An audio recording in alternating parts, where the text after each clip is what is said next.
अरे माधर चोद राजभर के जामल हई आन बान शान कबो ना जाई कि भरद्वाज के जामल हई आन बान शान कबो ना जाई। तोरा जैसा लड़ चट हमार झाट के बाल ना उखाड़ पाई।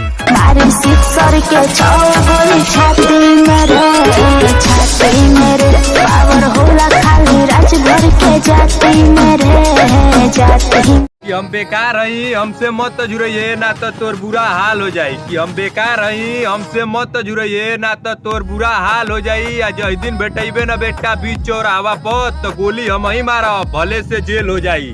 थाना पुलिस सब एक कर दे बढ़ चढ़ के बोलल गली में कुत्ता रुए शमशान में रुए भूत। गली में कुत्ता रुए शमशान में रुए भूत। राजभर जी सजले वाला तनी के माई के समझदार हो समझ गए हो बसन।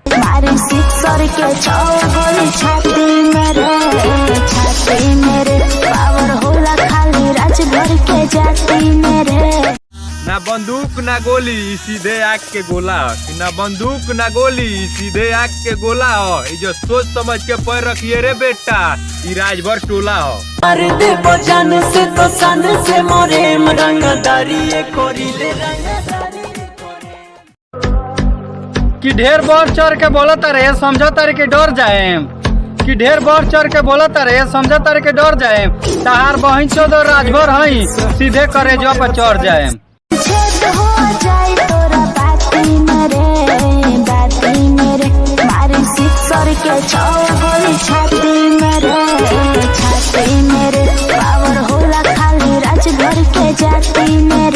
कि हमारा संगे रहबे तो तोके हद से ज्यादा प्यार दे। कि तू हमारा संगे रहबे तो तोके हद से ज्यादा प्यार दे।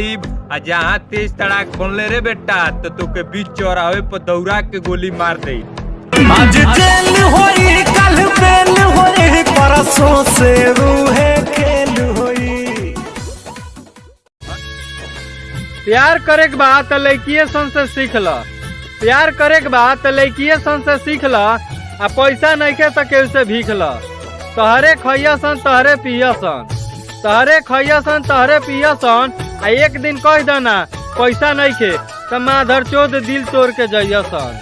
झूठो रानी की दिया तू खैलू पसंद दूसरा के कैलू पसंद दूसरा के कैलू। हर हवा के झोखा झरोखा ना होला चंदन के टीका लगैला से सब सोखा ना होला। कि हर हवा के झोखा झरोखा ना होला आ चंदन के टीका लगैला से सब सोखा ना होला। प्यार मोहब्बत में कितने जाना के जान गईले बेटा खाली माई बाबू के ऐसा प्यार बा कि ओमे कबो धोखा ना होला। जब समय होला कमजोर तो हर कोई साथ छोड़ देला।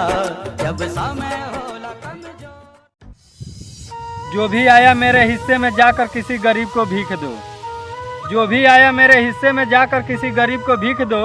और घर पैसे की मुझे क्या जरूरत। और घर पैसे की मुझे क्या जरूरत। वो मेरी जन्नत है मेरे हिस्से में मेरी माँ लिख दो। माँ का आंचल जो सलामत है तो जन्नत चाहे। कि हमार भाई होवा सो नी ननी के छुअबे तो तोर बुरा हाल हो जाई। कि हमार भाई होवा सो नी ननी के छुअबे तो तोर बुरा हाल हो जाई। आ ज्यादा औकात कइले बाड़े ना बेटा तो तोरी घरवा में घुस के गोली मारा जाई। अरे दे बजान से तो सन से मोरे रंगदारी कोरी ले